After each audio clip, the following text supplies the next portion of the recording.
We are starting preview. We are starting preview.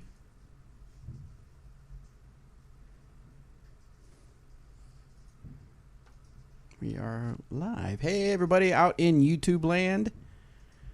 What's up, YouTubes? Is that an actual land? Yeah. Yeah. YouTube land. They have their own government. They have rides? They have rides. Nice. Do you Bobby, want to ride in my Mercedes? You need to move your head like 3 inches this way. I can't. Just do it. Oh, wait. Oh. Just do it. Wait. Right there? Oh, I'm waiting for it to catch up on here. I moved it away too. Hold It's on. way behind on mine, but hold on. Right there. Okay. Once I get it, I'm excited to see it. There. Take a screenshot, guys. There's me lined up with our disc golf Oh, range man. look at that. Oh, no, too far. Go back. Oh my gosh. Yes. Yes. Right? Screenshot now. That's good. Take your real headphones off. Oh, does it make it look? I kind of like it with the... It kind of covers them up. It's like 3D. Oh my gosh.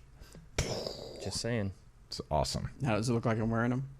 I don't know. Give us like 10 minutes for it to catch up. With the jets up? We'll let you know in just a moment. Right about there.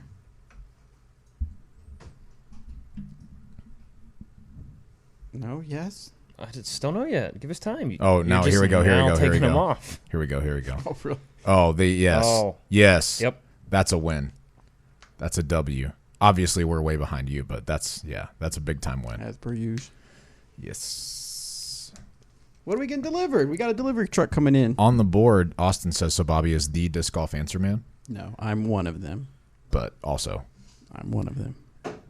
I kind of have one behind me too, but it's not anywhere in picture, in frame. Mm-hmm. Do we need to lower it? I don't know. I don't think so. Here's what I have. These. This guy. Frontier open. All right. Let me pull up the questions. How are you doing on the chatter with Hello. YouTube? How's everybody doing Hello, on YouTube Tyler land? from Disc Golf Comedy. Thanks for joining us. Great video, by the way, of the Avery Jenkins imitation. Classic. Ace. Oh my I god, haven't it was seen it yet. Ace. It was awesome. It was. I think it was on his story, but it was like Yeah. 9 in a row of him trying to hit it, and he just kept missing and missing him, and then he finally made it. Oh my god, it was so good. Well done. I enjoyed it, Tyler. Well done. Just ordered a Glimmer Explorer. Can't wait till I get it. Yes, sir. I've been throwing mine a lot, They're good. and I likes it. Now, is it Glimmer plastic? Mikey Is it Glimmer likes plastic different? It's just it's just pretty. Opto X. It's like Opto X Chameleon with like metallic, the sparkles in it. So it's just like all in. It's basically everything they have thrown into one disc. Yeah.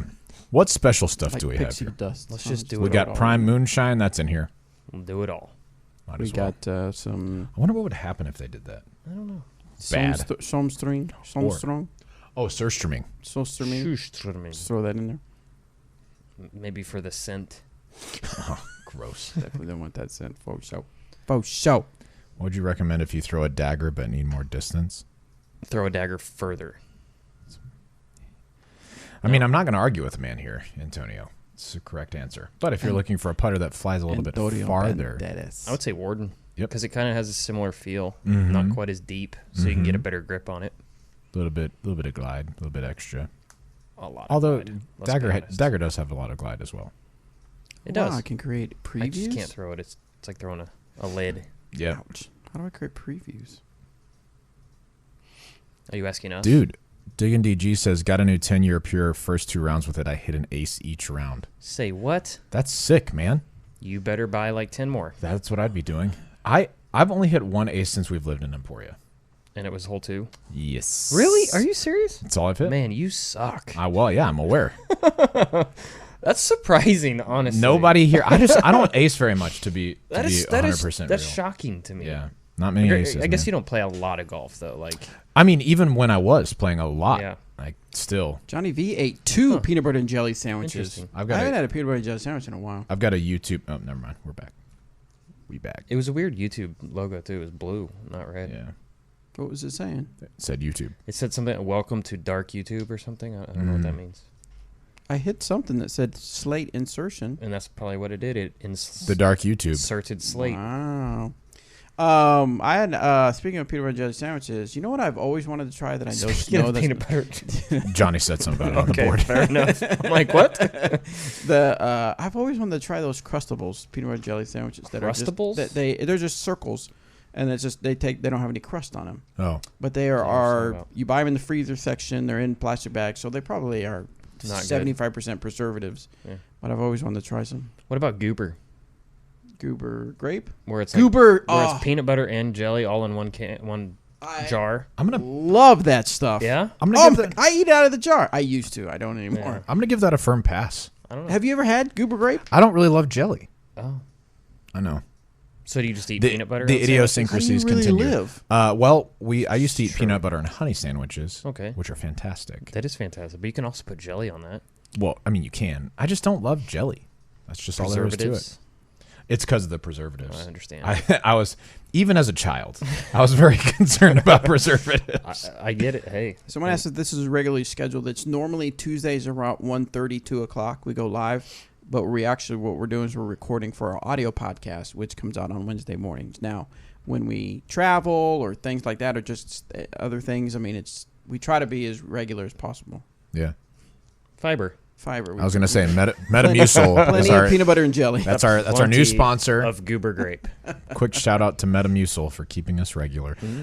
Trent says just order the Midnight Blue Commander bags. So hyped. Yes. We have a restock on Commanders, and they are awesome. Have you seen? Let me know in the chats real quick if you've seen our ad for them, because I just put some ads out there for them. I'm just curious of how well they get on. I mean, I have analytics I can look at, but I'm just curious if you guys see them. I haven't seen them. Just got a Vandal today. How does it compare to the Explorer? The Vandal is quite a bit more understable than the Explorer. Probably a little bit faster as well. Mm-hmm. Full Sons of Anarchy EMAC. Its beer's not that crazy. No. Are you growing it out Joseph, for the winter? I mean, until November 1st, dude. And then we're going full stash. I was looking at myself in the mirror the other day thinking, I've done the what same. kind of stash am I going to have? I've done the same. I know. I'm wondering if should I cut it right off the all the way down? I think we should have 3 different stashes. If you go right here, Kyle's seen some ad. Thanks, Kyle. This is your win here, Bobby. So let me ask you guys. Very narrow. For me? Yeah. No, yeah, dude. right. Hitler stash. Let me ask. Make my face look even more round. You're not going to go like clean shaven? No, I'm just shaving the mustache, right? Just shaving everything but the mustache. Right. I'm just trying to figure out if I do I realize that, okay. But are you guys like, you're not going to go clean shaven like we did November 1st last year? You're just going to have whatever stash you have. The plan is to shave everything but the stash and maintain that for a month. Yes. However, it's like kind of terrible. It's going to be fun. Well, yeah, I mean, it's going to be fun. Because I've got nothing going on the whole month of November. See, so I need something in my life. Shay and I talked about this the other night. I'm scheduled to lead worship the first Sunday of November. Oh, that'll be awesome. Which is going to be just the freshest that it's ever been. Yeah. Like shaved. Like I'm literally going to have to apologize when I get on stage. Thanksgiving dinner is going to be awesome. Oh yes, 100%. Especially me, because I'm not planning on shaving, and I already got to kind of. Yeah, you got a strong one. Someone said, Trent says, it came up on my FB feed after I ordered Bobby convinced me before I even saw the advertisement. Dang. So we're sneaky. What do you mean when you're okay? If you don't know what we're talking about, real quick, last year we did No Shave November, where we shaved our face completely clean and no. Yeah, we did. Yeah, we no did. shave. No shave. Yeah, and then let it grow out. And then we let it grow out. I mean, we should have That's typical no shave. We should have kept our whatever we had at the time. Because it's a little more aggressive towards the end of the month. So we did that. So we did that last year, but this year we're doing the Movember movement, which is similar, but this basically the same. I believe they go to same type of money about prostate cancer. Yeah, it's for prostate. But this time you leave your mustache and you shave everything but your mustache the whole month, right? Do you have to shave like your beard the whole month, every day? I think the deal with it is you shave everything but the stash, and then you keep it clean shaved. Yes, that is exactly what it is. Yeah. So last year we had a team, and I'm not excited about it. And I believe we saved We saved up so much money. We saved our money on discount. Saved so much money on razors. I think we raised about $1,300. Seriously?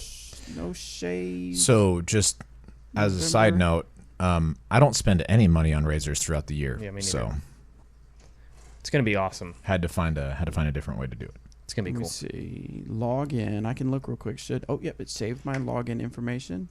Don't do the mustache again, Uncle Creepy, Steven Schroeder says. Did you partake? Steven, here's the problem. We've already committed to it. Yeah, we can't go back on our word. He just said, don't do the mustache again, Uncle Creepy. Like, yeah, I'm aware we're going to look creepy. Great. It says I forgot my password. For one whole month. Specifically Bobby. At least it's cold that month. Then.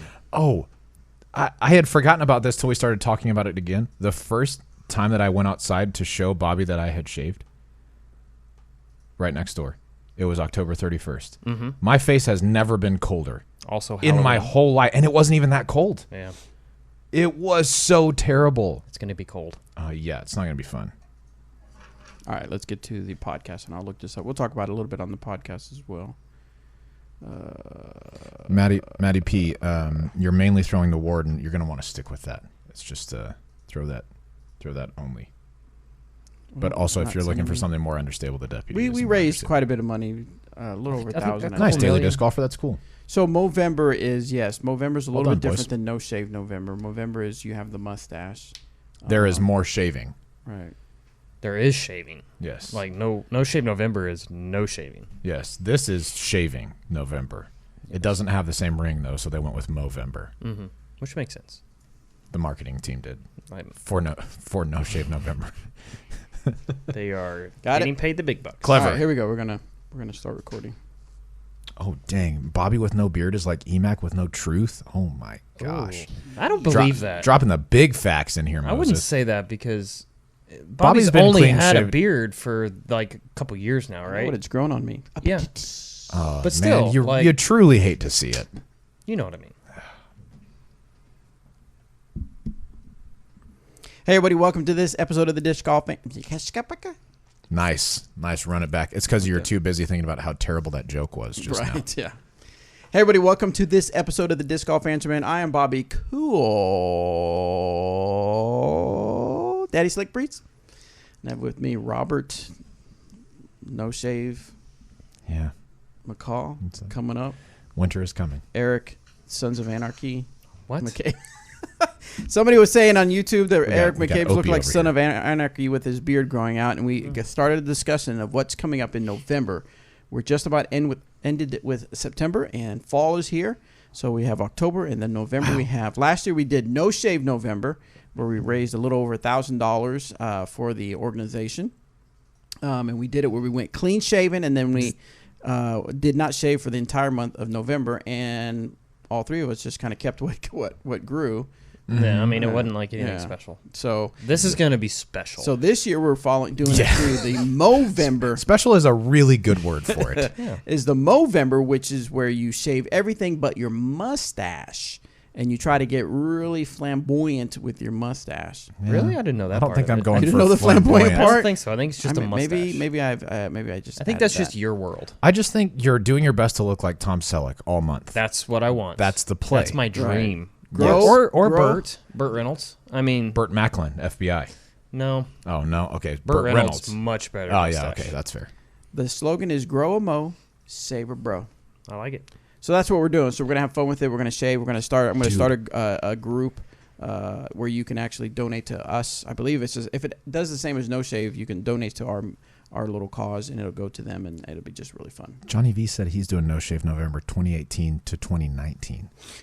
He crazy. Wait, what? He's raising A whole year? all kinds of awareness for prostate cancer.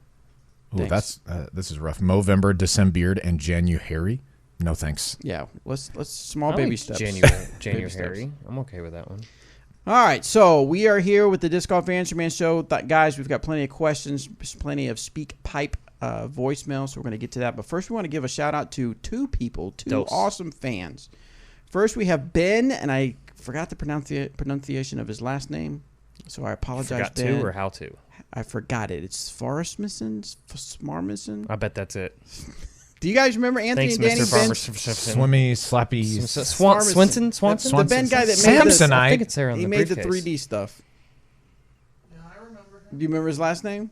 Is it Anyway, Franchevesser? Eric, if you want to hold up that little mini, he made 3D printed some stuff for us that's really awesome. He made those pretty mini for us. sweet. If you look back behind Robert a little above his you can head, just you can kinda see see it cut the off up original there, yeah. one. But then we also have now. Oh, even if you move your head all the way, move your head way all the way. Move your head way all the way. There we go. Now you can see the D's that are back there. You can't see the D's that are behind me, but they're glow in the pretty cool. dark. These ones glow pretty good. We'll have to play with them for the I after never knew show that. and It's figure that out. Not going to be dark enough. So thank you so much, Ben. Oh, that's true. I forgot about that. we have wide open I door. know. Maybe next time we'll have to have a remote camera and just only have it on that. Or our nighttime show that I thought we were supposed to do this week. Oh, yeah, that was going to be this week. Yeah. A wasn't bunch it? of people voted against it. Yeah, when they we- did. A when bunch we of people asked A bunch did. of about people it. don't know what they're talking about. That's fair. We'll see. I've never heard of anyone knowing what they're talking about. And then also true. Theo Theo dropped this off. from Denver dropped it off at the store. Yeah, dropped it off the store. What's behind me? Look at that thing. Look at that thing So- to all of our audio listeners. Metal fabricated disc golf answers. I Disc golf posted answer man sign. I did post a picture to a reply on the Facebook group, so Saw those that. people got to see that. But Theo made us a, what would you call it, a fabricated metal Metal sign. sign. It's pretty much all the words I just said. Yeah. Yeah. It's Oh, you did say legit. Yes. that? Okay, sorry. It is legit, is what it is. It's awesome. So, guys, thank you so much for all that stuff. We really appreciate it. It's just really cool that you guys are willing to put together stuff like that. So, thank you. Yeah, man. We All right. also accept money. We also accept Dillard's credit. Speaking of money, we had a couple Dillard's? super chats, but Are there we, still we can get Dillard's? to those Yeah. later if you guys want. The super chat. Yeah. Yeah, we had a super chat. What was that about? $13,000. Sawgunner 505 said, "Come play Supapoo, New Mexico, 9,000 feet, and Ski Santa Fe, 11,500 feet. Whoa. Elite Brothers Disc Golf, New Mexico, Real Mountain Golf." Big shout out, Jason Weldon and Marcos Castillo. Heck yeah. Some bros. And then also Shane, I believe that's Coke, says, "I'm hosting a disc golf tournament in Seneca, Kansas, 1501 Community Drive. Proceeds will go to Coins for a Cause." Pardon me. Singles $10, doubles $10. Join us. Cool. Nice. Come check them out. And thanks for the super chats, guys. We appreciate that. Yeah, That's awesome. Appreciate that. Yeah, that first one, New Mexico, that's awesome. I was just in the area. Dude, Not it's- quite Santa Fe, but I was a little further south down there in Ruidoso. And man, Yeah. New Mexico is a beautiful state. Supapoo is one of my favorite places. It's yeah, awesome. Sipapoo's cool. Yeah. So Good times. let's get to this one real quick. Dinga DG is what I think you're trying to say. Didong. Oh, gotcha. Yeah, he says our DD Latitude 64 West Side essentially the same company now. No, they are not. Never have been. There is kind of the thing where Latitude and DD Dynamic Discs own West Side evenly, but we are essentially different companies that make different decisions and things like that. So just real quick, just in case for that question.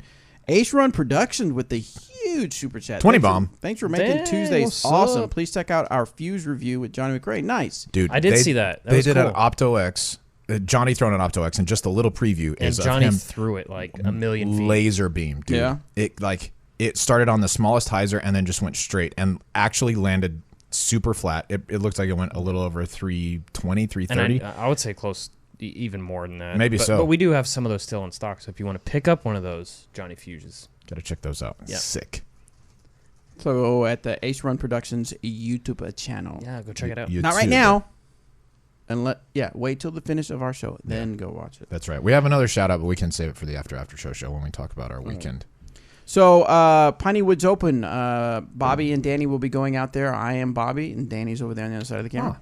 What's up, Danny? We're headed out there. We're going to do some video stuff with some of our players, and then we're going to do final round lead card coverage. So excited about that. Sweet. Can't wait to play it. I'm just kidding. Oh, wait, you're going? And also, we're going to have our first ever Disc Golf Answer Man taco meetup at Torchy's Taco on Friday, September 27th at 6:30 in the evening. That was the only night that didn't have something going on with the event specifically. That's like this weekend. Yeah, Yep, this weekend. So I think there was like Good 8 grief. people that have said they indicated they want to be there on the event section of the Disc Golf Answer Man Facebook group. Thank you guys for doing that. I am looking forward to doing the first one and then doing more taco meetups. It's not always going to be at a Torchy's. There just happened to be a Torchy's there. There might be at some other taco place. We might meet up with some locals at a certain place and say, hey, what's a good taco place? And meet up there. Just kind of a cool way to connect with you guys that listen to the show. So certainly It's really just excited a about cool that. way to connect with tacos. That's really what true. it is. Right. Also, I would like it to be noted that Eric and I would really like to be there. In fact, Yes. I very much debated going to this tournament not to Same. play, but only to go to the taco taco meetup. meetup. Truly. Same. But and then come home right after. Yeah, alas, we got stuff to do. There'll be more. There'll be Alas, more. we have match play finals this weekend in Yeah. Newport, Kansas. Yes. Many things happening. So we will miss you guys, but, you know, hanging out with Bobby and Danny and eating Torchy's tacos. Come on. Yeah. So, and then also this weekend is a doubles match play finale and the women's doubles match play finale. I like saying finale. Yeah, I guess so. And so super excited about that, seeing that come to an end to see who the champion is. We're going to, the champion is. Champions Technically, is, there's going to be 2. That's true. Well, actually 4. 4. And there's going to be, we'll be doing some Instagram story stuff. Scott Reach's going to be out here. He's going to do a little filming and picture taking. So we'll have some of that documented. Another cool thing that I've just solidified yesterday was I'm going to October 19th and 20th, I think, or 18th and 19th. 19th. Going out to Joliet, Illinois.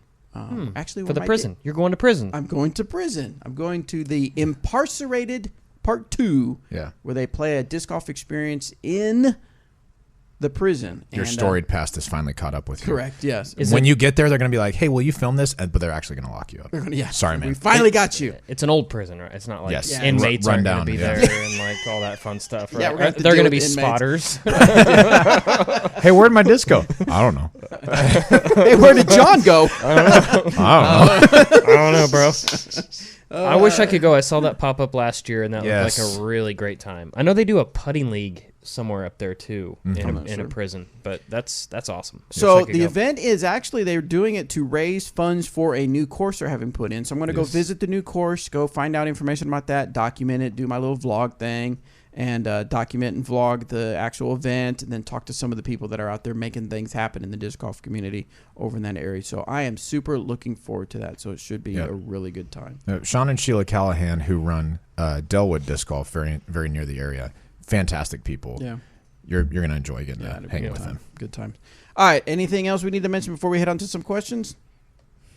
I think we're good, man. All right, guys. We'll talk. We do have to talk pickleball, but we can save that. That's right. We'll can save save that it for the for- after show. Yes. Yeah.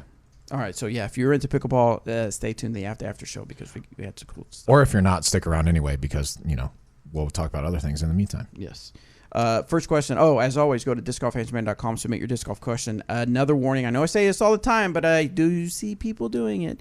If you have something that is time sensitive as far as a question, a tournament you're getting ready to play, we're probably not going to get to it before that tournament. So I will probably just end up deleting those if they are specific as far as time sensitive because they just don't make sense. So yes. So appreciate that. Thanks. Question. Adam. The question is from Adam. Not a question for I Adam. thought you were asking yes. Adam a question. Right, no. Yeah.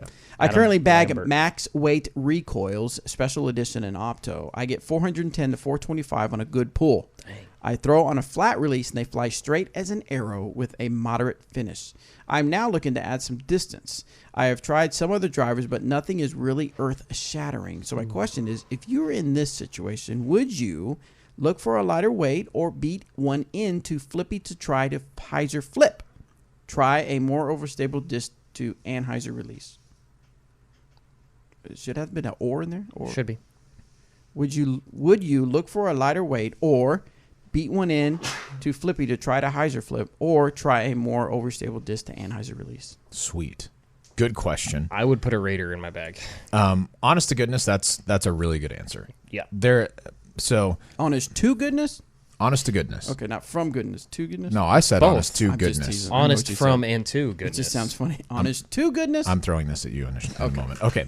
The Raider is a little bit faster than the recoil. I think you're going to find somewhat similar stabilities, though the Raider might be a little bit more overstable. But once you work that in, even just a little bit, bomber. Just stupid. Yes. I would definitely try it. And then you might also look at, if you like the kind of stability of a recoil, you might try out a Ballista Pro. I think that's going to give you just a little bit more distance than the recoil without being way different in flight. I think they're pretty similar. They're similar. I think the Ballista Pro recoil ride a little bit may more. be a little bit more overstable. But Yeah. The Raider, I just can't say a good. And it's not because it's a DD disc, honestly. It's just last year I was saying the same thing about the Ballista Pro. Yes. And then the Raider came out, and it is just a touch better for my game. And just try it. Definitely try it. You should do it. Fantastic. Also, don't mess with your release unless you feel like you have to. If you need to throw an Anheuser, that's fine. But if you're comfortable with a flat release, throw that, man. Always. Make the disc work for you. That's probably one of the most important things that you can do. is don't tinker with your. Let the disc fly. Exactly. Yeah. Make it do what you want it to do. You don't have to mess with. Like I'm not great at Anheisers, and so throwing force flexes Or throwing aces. well, yeah, I mean that's well documented. But throwing like force flexes, it's not my play, but it is like AJ Risley's play. So I would never say, "Hey AJ, work on this Hyzer flip," or "Hey Robert, throw this force flex instead." Yeah, throw what works for you. Next one is from Craig. Please save for when Eric is in studio. Or Eric, are you in studio? I am in studio today. He's not going to answer though. Oh, yeah, but I refuse to answer any But I am questions. not answering this question. During my 20 years of playing disc golf, I've kept a list of every course I've ever played. I'm curious, have any of you done the same? If so, how many courses have you played? I've tried this, and no. I've tried to go back. I remember when I first started playing more and more, the PDGA used to have... This was before they had this thing called the internet. Right? The internet. They had a binder that you could buy with all the courses in it. And it have like directions to the course, a little write-up about the course, and all that. And I still have that book somewhere, but this was like 97, I think. I think I have the 97 edition. But if you open that, you look through it, there's like every page that every course I played was highlighted. You know, That's so awesome. that's kind of how I used to keep track. And since I've just played so dang many courses, I just don't know. I bet you, I mean, I have a pretty good memory as far as remembering things and courses and stuff like that I've done. And I don't know. I think I could if I sat down and actually went through every state and every course and remembered which ones I've played, but it's got to be close to 1,000. Yeah. Yeah. I'm nowhere close to that. I'm probably in like the low hundreds. But I also was on the road full time for 12 years. Yeah, definitely. You know, and back then it wasn't about just playing a tournament, going to the next tournament. You know, it was playing a tournament, having a really cool fun day Monday with everybody, and then traveling to the next tournament, but hitting courses along the way. Yeah. So Kevin Gleason said it was called the Big Book. Is that right? Or maybe he was talking about something different. Could be something different. Okay, cool. I don't know. It may have come out with an edition called the Big Book. But the Disc Ripper says I still have that course directory. Yeah. That's pretty sweet. That's awesome. Nice. All right. Well, this past weekend we had some really outstanding performances from some people, some of our Team Dynamic Discs. We had Jonathan Ray, who won his third A tier in a row. Yep. Correct? He's been crushing He's it. been killing it. At the same tournament, the Greater Hartford Disc Golf Open, Wyatt Mahoney, who is how old? I think Wyatt is 10. He got first place in MA2. Yeah. Dude, he is a masher. Yeah. This kid, like, okay, when Junior Lefty. Worlds was in town, we did a team meetup at Hammond Park, and I actually partnered with Miles Sayer, who's also from the Northeast, but Wyatt was on our card. And that was like the first time I ever got to actually see Wyatt throw a disc, and holy cow, I was impressed. It is so good. Ridiculous. He's ridiculous. He nearly skipped up an ace on the peninsula hole at Peter Pan. It wasn't in the peninsula position. It was over to the right. Yep. But he just threw a little lefty hyzer, skipped up, really soft, middle of the cage, straight down. Easiest birdie of his life. Easiest birdie ever. Yeah, he's a 3-time world champ, 10 years old. Yeah. And then we got Zach Arlinghouse, who is 16. Yes. He got third place in MPO. Well, yeah. Yeah, he's playing MPO now. Zach's hanging with the big boys. I know. Dude. Give him a little bit to even improve his game a little bit more. A couple and years I think, to like sink in. Yeah, and, he's going to be scary. He's so good. Absolutely. Jeff Castellina got first place in MP40 at the Can Ridge Flex C tier. Melody Castorita got first place in FA1 at the NG exclusive. Is that the Next Generation? Yeah, Roy G. Guerrero. That was an Austin. Yeah. Roy G. And then also, shout out. Go ahead. Or for our touring players, we had Missy Gann in 19th place at USW DGC. And then Paige Bierkus got 4th place. Paige Pierce got 2nd place. Natalie Holokoy got 2nd place in FP40. Mm-hmm. And then a big congratulations to our family over at Latitude 64 for Kristen Tatar on her win. It's She just killed it. I mean, I'm happy that these people placed, but the story of Kristen coming overseas to play full time in the United States and to see her accomplish, I'm sure her goal was to do the best she can and then to come out and win that. And then what else did she win? The Canadian National? She won the Canadian National. Yeah. So she's the Canadian champion and the U.S. champion. Yeah, that's just cool. And she lives in Estonia. And she lives in Estonia. Did you guys watch the footage at all? Yes. Have you A little watched bit of it. Oh my gosh, it was impressive. Like some of the putt she was jamming was. It was cool. I remember it was so fun to watch. Were we last year in Sweden and saw her? No. Yeah. It was that's at right. the Toonie. I last remember year. thinking, wow, she's so smooth. She's just smooth. Her form and everything, when she throw. I mean, she just had a lot of control on the discs. Yeah, So super it's- super hyzer flips and a good forehand too. Yeah. And this isn't on the Team DD list because we do the results separately by team. But Rebecca Cox came in third place, so we had yes, that's right. the Trilogy sweep there is what yeah. you're saying. So that's awesome. super cool. Yep, all three on the podium, which is really, really cool. So go us. Yeah, go us. Well, not us because we just sit here, but go our sponsored players. Correct. All right, next one is from. Let's go to SpeakPipe. Let's. See what we got over SpeakPipe. This one's from Nathan. Let me check my volume. Here we go. What's going on, Bobby CoolDaddySlickBreeze? What up? Eric, maybe you're there. Maybe you're on a secret assignment. McCabe It's and always Robert, the Warden Wonder throwing McCall. So- I had a question on distance driving and mid-range. First, with my distance drivers, I was throwing about 325 to 350, and I've realized that I don't put enough spin on my disc to access the glide.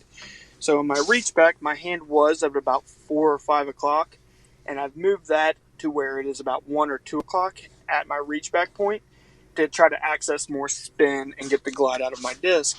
In doing so, I've realized that I start turning discs over pretty frequently. My captain is very understable, so I know I'm going to turn that one over and get the big turnover shots out of it. But I also have one of my destroyers that is very, very stable, and I've started to turn that one over. I just needed to know if I needed to put more Hyzer on it off my release, or if holding that far back in the flight plate is just wrong technique and I shouldn't be doing that. Also with mid-ranges, I don't throw very many mid-ranges. I do throw a Warden as a mid-range, Nice. and I throw that about 250, but I don't get as strong of a finish that I would like out of it sometimes. Is there a very stable mid-range? I know the Truth is stable, but is there something that's a little bit more stable than that The as a E-metric. mid-range You're welcome. in the Trilogy lineup that would take place and give me that stronger finish? Thanks, guys. That's To not answer your last question first, it's a little confusing for maybe some people because a Warden is not a mid-range. No. And I know you said that and you know that, but the Warden does have a lot of glide and it does fly as far as some mid-ranges do. But if you're looking for stability but similar flight, I would say a Judge is a putter as well, kind of like the Warden, but it's going to be a little more overstable. But the mid-range, I would go with the Verdict. The Yep. Verdict is definitely going to be something you can rip on nice and flat, and it's going to have a nice fade at the end. And obviously E-metric, but Yeah. that goes without I saw, saying, right? I saw your comment on the 2-disc Tuesday. It's For the not even a record- choice. How surprising. For the record, That's what you. That throw is on what that. you throw. every Tuesday will be an E-metric. Yeah, I mean, just so we're on the same page. I enjoyed it. I haven't commented on it yet, but I will. Yeah, I do like the Verdict. The Verdict for me is very what you said. Even though I have a slower arm, the Verdict is a mid range that I can throw hard and know it won't go crazy, but I can get it to go straight and have just a slight finish at the end. Yeah. I really love the Verdict. When Yeah. he's talking about distance drivers and gripping it a little bit farther toward, I don't know, the inside of the disc, I think one of the things you're probably battling is, this isn't a disc, but, if you're watching on YouTube, if you're talking about, kind of holding it at your 3 o'clock or 4 o'clock or kind of whatever you said, that's probably putting your wrist in the sort of position it needs to be in, where it can just kind of be neutral, right? If you're trying to reach farther back on the disc, a lot of times you're curling that really more than you need to. Curling? Yeah, like hard curling. No, like curling the disc back farther than you need to, and that, dude, curling, man, I know it's one of my favorite activities. Did it take you a while? Anyway, I was reading the comments. Go ahead. when you curl the disc too much, a lot of times that'll create some of that torque that might cause you to turn something over. So I don't think it's a bad idea to try and impart more spin on the disc, but grabbing the disc farther back so that your arm kind of looks like this, I don't think that's the way to do it.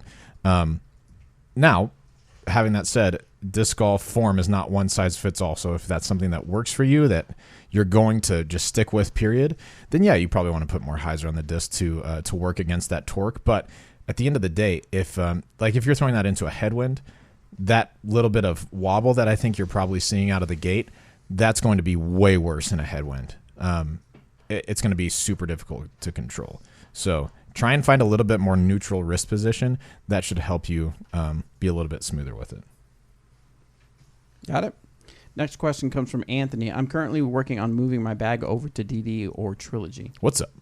I never thought I'd find a disc I like better than my Valkyrie, but I found it in the Vandal. Nice. Yes. By the way, Vandals will be coming out within the next couple weeks. The Trilogy stamp of the Vandal, the Gatekeeper, and the Keystone. So be on the lookout for that. You guys nailed it with the Makana and the Gauntlet to replace my Wizards. Now I'm on to my throwing putter, the PA1. I like that it is torque resistant enough that I can forehand it with a split finger grip about 100 to 125 feet, but it does fade a bit harder than I'd like. What could you suggest in the trilogy lineup that would fit this slot? It'd be similar to a PA1. Probably a disc you're going to look at would be the Shield. That's kind of the first one that I think of. A little straighter. Yeah. I mean, it's not. Shields are overstable enough. Shields are underrated. They're very good, super good throwing putters for sure. But if you're looking for something a little bit less stable than that, even you might look at like a Westside Crown. That might be a good one. The Judge is going to be a good one for you as well, but I'm not sure how it compares feel wise to the PA1. I don't think the PA1 is big beat or anything. I've never touched one. Yeah. Anyway, if they're throwing it kind of like with a loose fan grip, and he said 100 to 125, it's diving a little too much right. What do you think is a good something a little bit straighter that maybe just moves a little bit right? I think you nailed it with the Shield. Yeah, that's what I would go for. Do it. We good? All right. If you're, excuse me, if you're in the Emporia, Kansas area, we have quite a few events that you can play within the next couple of weeks. If you are a lady and you want to play some disc golf, we have the Emporia Ladies Open presented by Dynamic Discs. Looks like they have about 22 spots left on that, so that's filling up nicely. You could also be a caddy. You could also be a caddy as well if you're a gentleman and you, if you're a couple and you want to have a trip out to Emporia, Kansas. The lady can play and the man can caddy. So that's a way to be able to give back to the event for the men to be a caddy. And shout out to Jackie and Denise. Absolutely. Yeah, big time. They are killing it with this Yes. event. Like They're- they're for the posting- first year. This Yeah. is the first year we're doing this. I was and looking at my goodness. their Facebook page, and they have all kinds of local businesses chipping in and helping out and sponsoring. I just saw where you can actually, if you don't want to leave the course, you can order your lunch, which I did through Doobies, yep. Doobies. I ordered my lunch, so I have my lunch ready there There's in between. The trophies are phenomenal Yes. too. They are so cool. So good stuff there. So check that out. Disc golf scene. Just look for Emporia Ladies Open. Or also the very next weekend, October 12th, we have the Radius Open, which is full. So never mind. And I just saw it that did it is fill. 90 out of 90. So we are full on that. But you We can get on the wait list. You can come over and play at the Dynamic Discs Open, which is the following Sunday, the very next day. That's going to be played at Jones Park. Looks like I got about 80 spots left. So I'm sure as we get closer, that's going to start filling up. So if you're thinking about it, go ahead and sign up, and that'll be good times over at Jones Park. So some fun times here. I'm playing in the Radius Open. Nice. So that'll be fun. And then we're doing some filming at the DD Open. All right, let's go back to the questions. This one's from Griffin. Hey guys, I've been throwing all bludgers like putters pretty much recently. Or for a long time actually. I want to know if I should. Yeah, sorry, Griffin. Can't quite understand what you're saying. I'm not sure. Might need to get closer to your phone or your computer when you're recording. So try that again, Griffin. Yeah, thank you. Let's go to the Keg City Kid. Hey there, Disc Golf Answer Bros. What's up, bro? Josh from South Carolina. Got a time-sensitive question for you. What did I just say? Well, if you haven't cut me off already, I should say it's not really time-sensitive. Just it's in regards to a C-tier tournament coming up about a week and a half, playing the rec division. You know, consistency. One day I'll actually move my butt up. But, yeah, so I'm just looking for y'all's opinion. It's not necessarily needed before the tournament. So after watching a skins match with my friend the other week, who's I've just really started getting into disc golf, we saw their caddies having the caddy satchels, and we thought it'd be kind of funny if he came out and we got him a full golf boilermaker, maybe with my PDGA number on the back and his name on the front or something if we went a little all the way with it. But what's y'all's thoughts? Y'all think that'd be too over the top, distracting, or kind of like how we were thinking, just kind of lighthearted and fun, keep tension kind of low, and keep everything easy breezy and entertaining. He wants to go to the whole yards with, like a good caddy, suggesting shots for me and all that stuff. Just to keep everything lighthearted, not to go serious with me, and keep from interacting with the other players, but just having them there. I don't know if it, might be pushing it a little bit in the distraction, but just look and see what y'all's thoughts are. Y'all keep it real. What do you guys think? You be you. I'm about it. Yeah. Do your thing. Why not? And, be aware, there's a decent chance people will laugh at you. But that's fine. I just laughed. See? No, I mean, do your thing. If y'all want to have fun, have fun, man. Fun. I mean, yeah. Especially if you're playing in the rec division. Yeah, there's no rule against it. No. Get after it, dude. Do it. We good? We good. Next one comes from Ben. If elevation affects disc stability, then when companies are deciding a disc stability, is it done in a controlled environment, or does that not matter? Also, how BS are disc numbers? It's a been really throwing the fair suspect question. since I lost my zone, and I love it. And then he said, keep it real, but with 3s and a 3 and a 4, rather than the 3s. Dude, he's a gamer. He's a gamer. Real. MK bye. Okay, bye. Okay bye. Yeah, flight numbers are more of a guide, like we've talked about. They're not always accurate they're not going to be accurate for every person. Accurate. Yes, across the board. Scientific. Yes. How Bobby throws a disc that says some flight numbers, it's going to throw the exact same for me. So that's how it is. Mm-hmm. No, as we talked about, they're more of a guide, and they're different for different arm speeds. When you're asking about stability in elevation in a controlled environment, I'm not sure just how controlled we can be. The Emporia, Kansas environment's pretty controlled. Is it? I don't know. Let's look outside. Oh, it's not too bad right now, but good. it'll be 100% super windy tomorrow. Yes. That's just how it goes. That's very controlled. Yeah.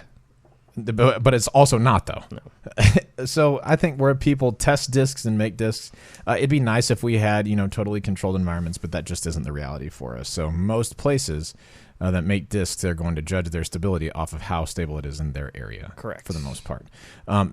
Sometimes, like we saw when Westside started making discs, their flight numbers seemed quite a bit more stable than the disc actually was.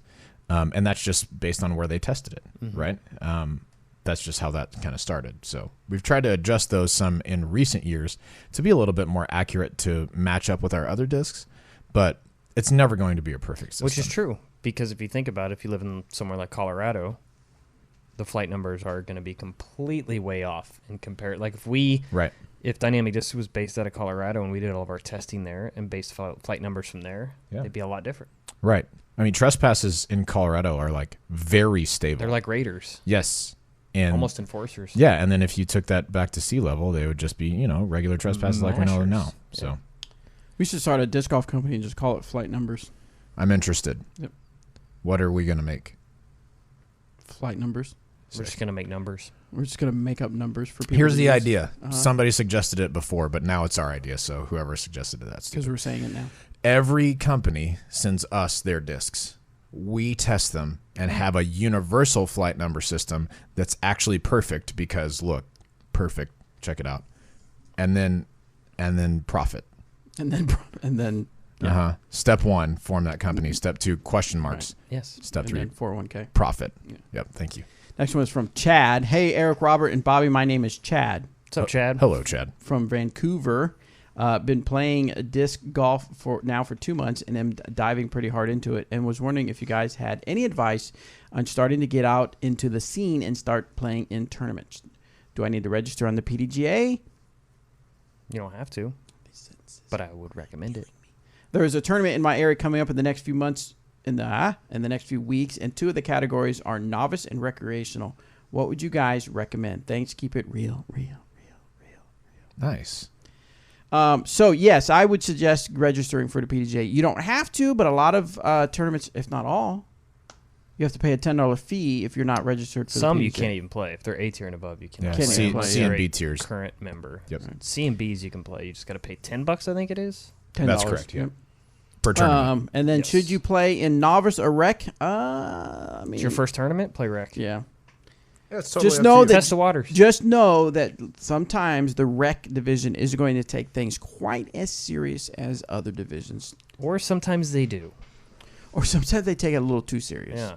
So, but yeah, definitely get So out there one or the other. and just Good luck. Report back. find you a tournament, get signed up, do it, get out of your comfort zone if you're a little nervous about it, and just do it, because that's when you really start learning what to do next. Can I just chime in with a question on the board? Yes, it's sir. very important. Austin Smith says, are y'all going to change the flight numbers on the retired discs since they don't fly the same anymore? Oh, Right, since they're retired, they changed completely. Thank you. We're even thinking about changing the names of them all. Mm-hmm. No. Yeah, it was he was being sarcastic. Yeah, I thought it was a great question. All right, so some other things coming up. 0-0-0-0. Some other things coming up is the Luck of the Draw Ooh. with Paige Pierce and Eric Oakley out in Kilbourne Park, Charlotte, North Kakalaka, North Carolina. So raffle tickets are $10 each. 1 p.m. signups, 1:30 p.m. round start, and then afterwards they'll do a Team DD clinic. You can get a golden ticket for $100, and this is your chance to play with on a hole with either Eric Oakley or Paige Pierce and win some prizes. So good times there. You can look it up, Luck of the Draw on Facebook page. Yes. Yeah, Facebook page to get more information. But just know if you're in the Charlotte, North Carolina area, they are coming your way. Also, you can look at, I know Oakley and Paige both shared it on their Instagram accounts. So if you're That on is Instagram correct. and not Facebook, go there, check it out. Sailing the Seas with Dynamic Discs, that is coming up. Tyler Searle put this together where it's not really a disc golf tournament, but it's just your chance to hang out with some of your disc golf buddies. We have Zach Melton that's been confirmed to go. Oakley? I think the Oakleys are going. The Oakleys are going. I'm going. Jeremy Rusko is going. I think they're working on AJ Risley, Yeah. if he can go. Cool. I could see Captain Risley being out there for sure. Tyler Searle is going to be there kind of orchestrating everything. So it's happening January 16th through 20th, but you got to get some down payments in there to secure your spot. I am super excited about that, and I look forward to having a really good time with everybody out there. I'm going to go as well. Are you? I'm going to take my boat, though, and just follow you guys. Hey, can you tie me up real quick? Hey, can you guys maybe slow down a little bit? I like that. We'll be drinking our margaritas. Dude, Are you gonna have that big? Are you gonna have that big fish with you? Oh, yeah, definitely. If you show up, everyone's boarding, you're like, hey, what's up, guys? What's up, guys? Are you gonna get on? No, I'm just gonna I'll go to this dock over here. See you guys in a little while. I'm just going to follow. No big deal. Gosh. So anyway, check that out. You can find Sailing the Seas with Dynamic Disc on I dig that. Facebook. All right, the next one is from Jonathan. Hey guys, this is Jonathan from South Carolina again. Went out and played around this morning, and I feel like my shots are flying pretty nicely. I'm very much a beginner, only been playing less than a month now. My problem is my release, I'm like gripping it, and it's going right a lot. It will have a nice flight pattern, but I'm missing my release point. And I'm just wondering if there are any hints or tips that you can give to kind of like figure that out. I don't know if it's something in my form I'm doing or it's just a timing issue. I just need to figure out, when to release the disc. But if you can give me any hints on that, I'd greatly appreciate it. Keep up the great work as always. Peace out. It really felt like he was going to say keep it real there. I did too, but he said peace out. Yeah. I'm not going to keep it real now. He's just gonna piece it out. But yeah, beforehand I was definitely no. Right, peace out. I think you should share a video of your form on our Facebook page so we can take a look at that. That may be that's kind of a daunting suggestion sometimes, but there's a lot of people on there who want to help and who can give good advice to you. So I would do that. And then a lot of times when people are struggling with a right release, like holding onto the disc too much, there's a couple of things at play. One, sometimes they're just holding the disc too tightly and thinking about when to release the disc. That's one thing. But then another thing at play usually is when people are struggling with what we call grip lock, or people talk about that. A lot of times it's because they're rounding, which means that they're getting their shoulders out in front of their arm just a little bit too much. That's going to throw your timing a little bit. So unless you have that timed really well, a lot of times that's going to result in shots moving over to the right. Danny Lindahl has a couple of really good videos on rounding and the timing of your form on YouTube if you want to go check those out. If you just search Danny Lindahl rounding, I'm sure you'll get to those. But getting to that kind of power pocket where your elbow is leading the throw as opposed to your shoulders with your arm kind of in tow, that's what you're looking for. So that's what I would check out if I were you. Same. Yes. Next question comes from Kevin. Oh, I'm playing in a league with rated rounds.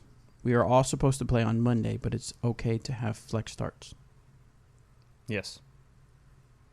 Not sure what that leads up, but he said, last week, myself and 2 other players played in the morning because it fit our schedule better. Yes. We didn't realize until this week, after some casual conversation, that at some point after we played in the morning, but before the rest of the group played later in the day, that some basket positions had been changed. Ooh.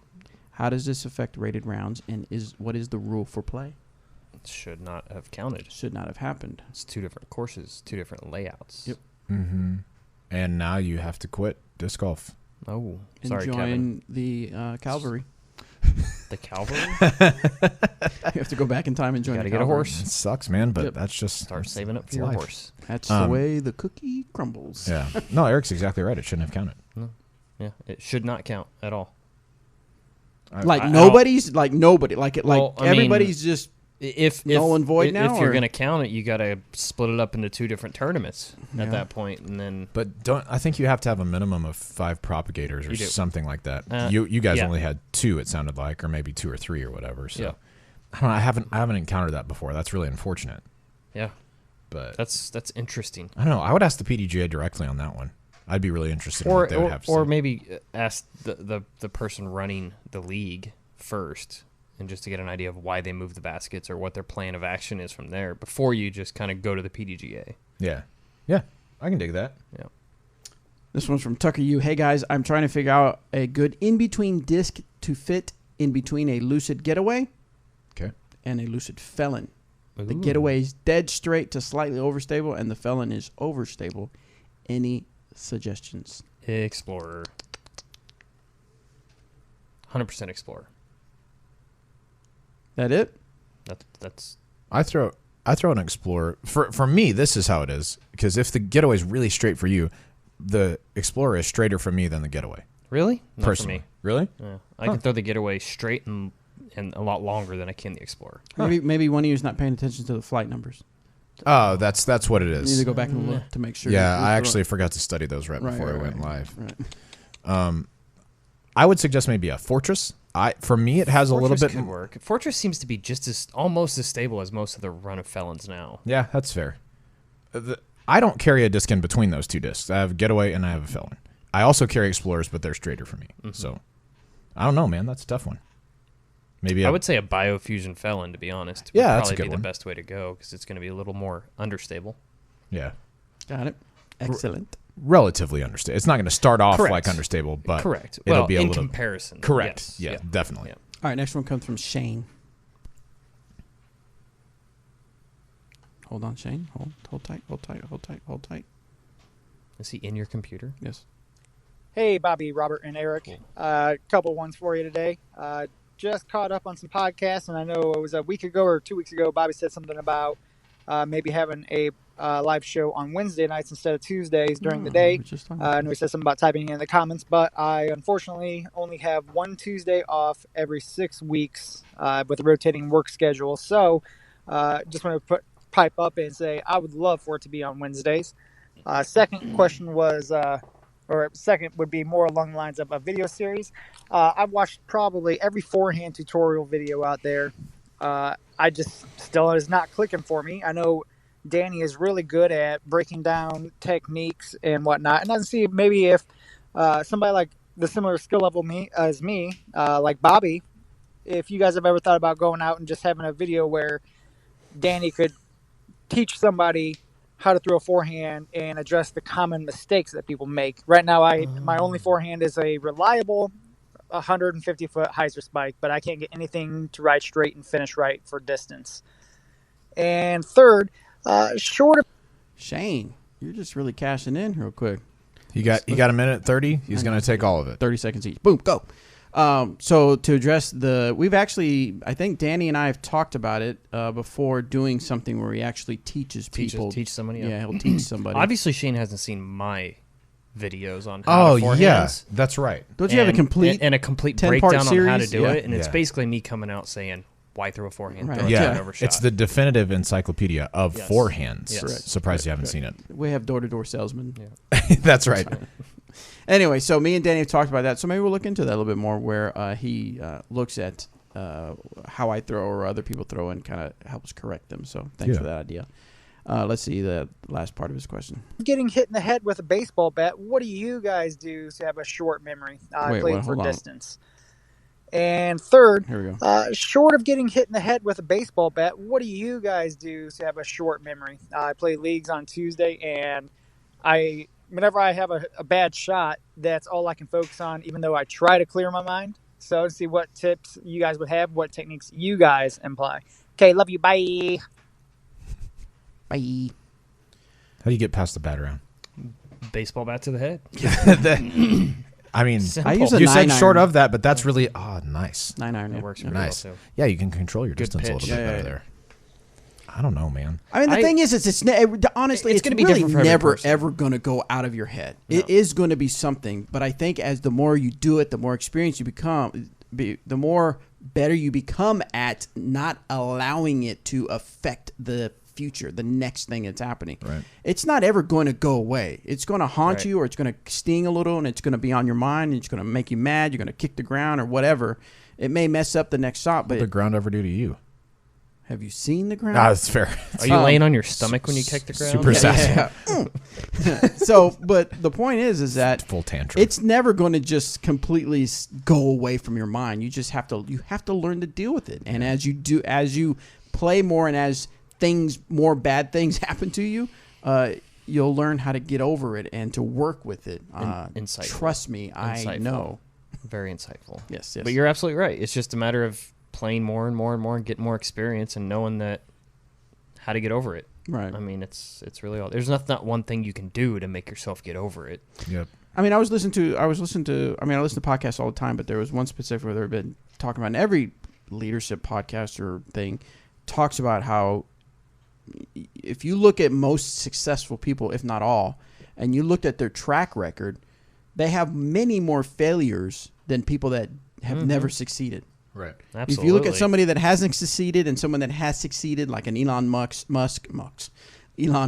or Steve Jobs, or whoever is in your eyes a success in any sport, they have failed way many times than the person that hasn't succeeded. So you've got to get those failures have to happen, and then you have to learn how to correct them and go on. But you're gonna always have failures. You're always gonna fail. Yeah, you're always gonna be a failure. No, you're always gonna have failures. Give up. It's just how you embrace those failures. All right, next one to come from Jake. Hey, Disc Golf Answer Man crew. Jake from Cleveland here. Question about discs. I recently found a Westside Destiny. I love the way it flies, but I'm not quite up to a speed 13. I also am not a huge fan of the wide rim. I was wondering if there's anything else in the Trilogy lineup that is like a Destiny, but a little bit smaller rim and a little bit slower arm speed. Thanks, guys. See, I'm the same way for some of these discs. I don't like the really wide rims. Which is basically high-speed discs, too. So Yeah. You might look at, man, this is a tough one, because the Destiny's pretty understable as far as distance drivers go. The first one that came to mind is the Westside Queen. Yeah, I was thinking. I thought King, but that is even more speed. Yeah, but yeah. The Westside Queen. I think it said it was a 14 speed or whatever. It's not. It's not. It's not. Okay. No, the rim didn't feel as wide as a King to me. It'll be a little bit more understable, I think. I have a Queen in my bag, and I would say out of my distance drivers, it's on the cusp, or it's on the edge of almost too wide. Being too wide. Yeah, but it's still Gotcha. comfortable in my hand. I still can throw it without thinking, man, I don't like the way that feels. I would try a Fury. Yeah, I mean, I've never quite thrown a bit Fury. slower, but yeah, very good. It is quite a bit slower, but it is understable. And it's got a smaller rim, and it does feel really nice. Yeah. I Yeah. definitely Furry for the win. Yes, it's good, super good. All right, I want to Griffin 941229 sent in one more question, and I want to see if this one worked any better with the audio. Sweet. We'll give it one more try. Hi guys, so Here I've we been go. using the Judge for like all of my approach shots, but I really want something a little more understable than the Judge. Any recommendations for that? And also, for the Judge, I mean, like I said, I have that for pretty much all my approach discs. I do have a Suspect, which I use as an approach disc. But is it okay to have so many of one disc in your bag? Or do you think I should switch it up a little bit and have more different approach discs? Thanks, guys. All right, so what can we recommend that's a little not quite as stable as a Judge? I mean, the Warden comes to mind. I know it's similar stability, but it doesn't have the bead on it, so it's definitely not going to have the same feel to it. Yep. But if you're wanting more understable that feels like a Judge, I mean, the Gavel absolutely comes to mind for something, and granted, it's only available in lighter weights. But it definitely is going to be a little bit more understable. And as far as your question for should you carry multiple discs or multiple of the same mold, I always say carry multiples of the same mold as opposed to a bunch of different ones. Because then, if you have a bunch of different ones to choose from, then you're just starting to second guess your choices. Yeah, overthink. And just go with what you're confident with. And that's exactly why if you go through my bag, you're going to see almost 5 of every mold in there. And I will get to a round where I'm only throwing one of those discs, but the others, it's just comforting to have them there as backups if I need them, or if one of my Emacs, for instance, isn't flying like I want it to, I can go on to the next one and know it's going to fly just great. So Yeah, definitely. Cool. All right, well, I'm glad we got that, Griffin. I think that was the same question. I think. Yeah, that I was it thinking. sounded the same at the first. Yeah, so yeah. I'm glad we got that in for you, Griffin. Thanks for sending that in. Can I grab a couple super chats for us real quick? Yes. Old Folks Home, $1.99 says, flex start tie for first, rules for payout and PDGA result. So on those flex starts, because they're usually both players aren't there for a playoff, it just goes down as tied for first and split payout. So good question. Thank you for asking. And one other one coming from John Miranda, $1.99. He says, John? Thanks for the long wingspan tip last week when we were talking about the person who has very long arms. Thanks, John, for submitting the question. Well, maybe not for submitting it, but maybe just appreciating the tip. Yeah. Yes. Maybe he Thanks, has man. a long wingspan. Yeah.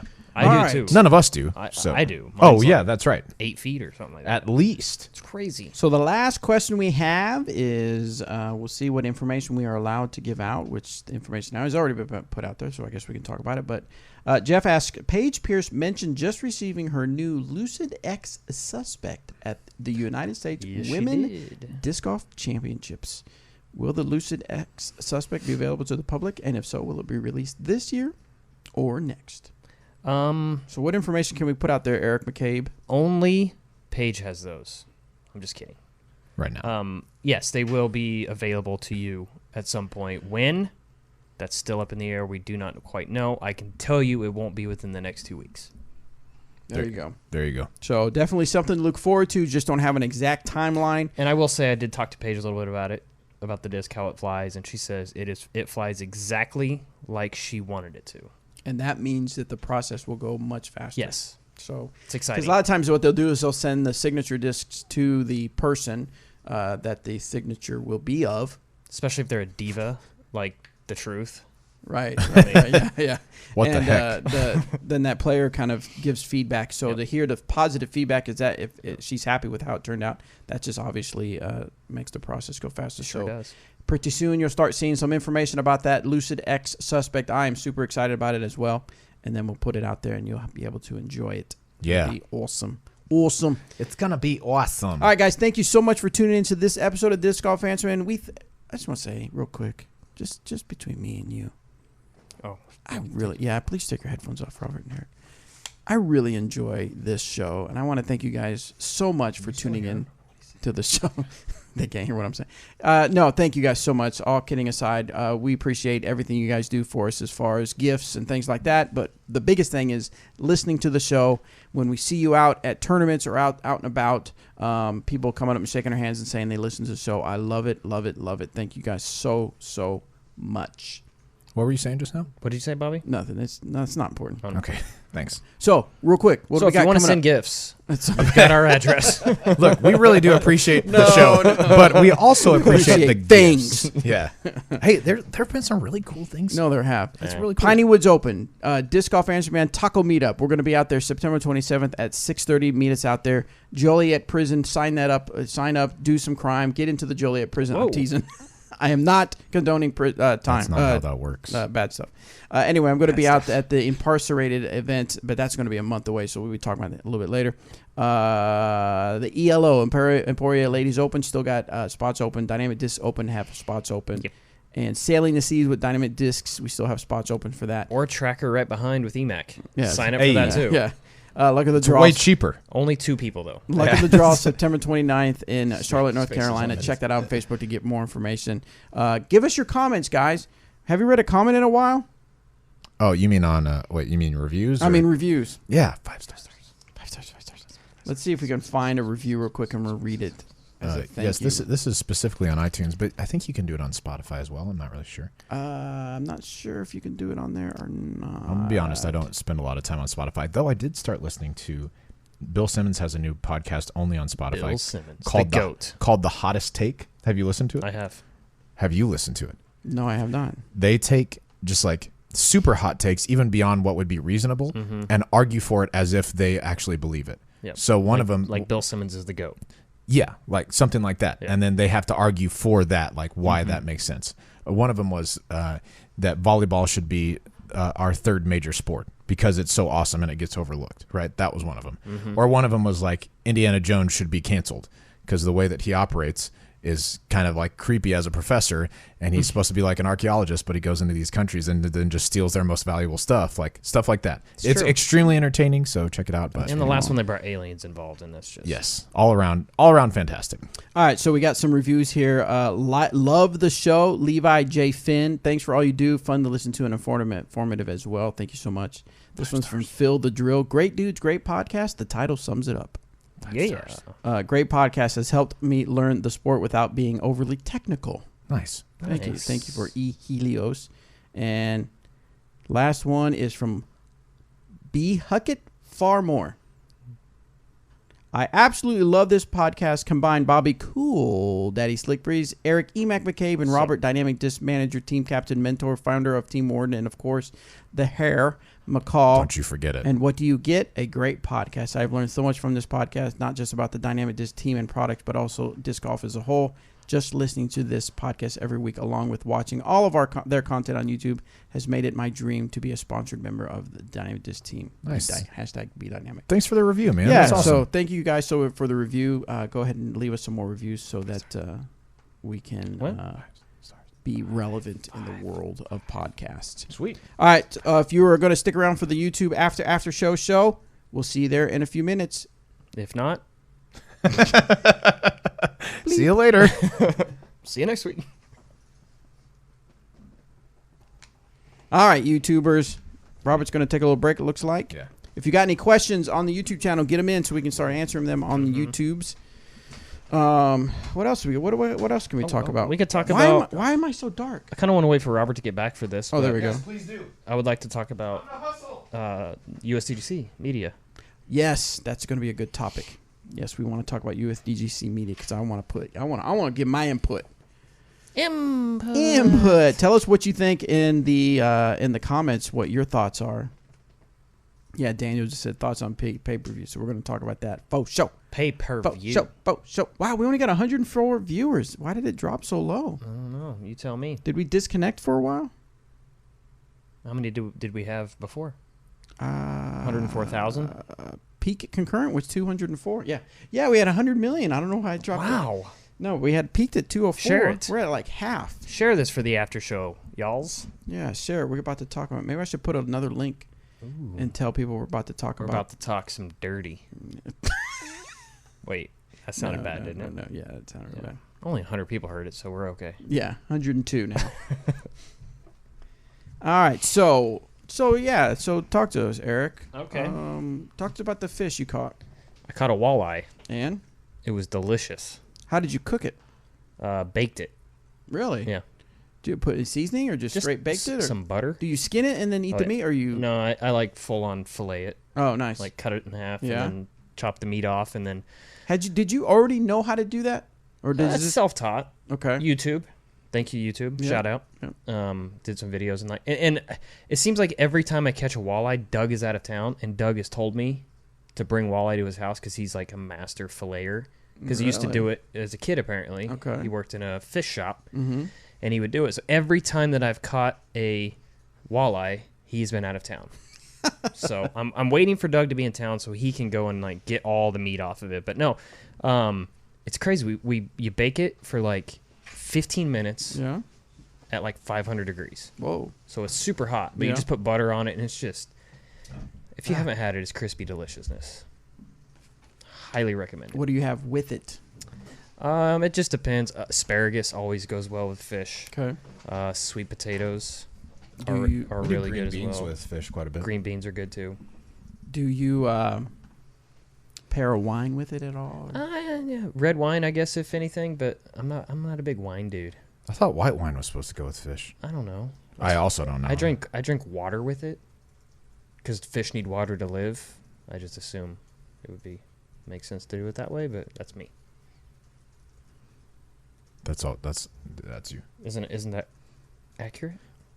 I mean, Jason says, I'm going to play the courses at Lindsay Park in a couple weeks. Nice. Wonder if I could use a golf cart on these courses. Probably not.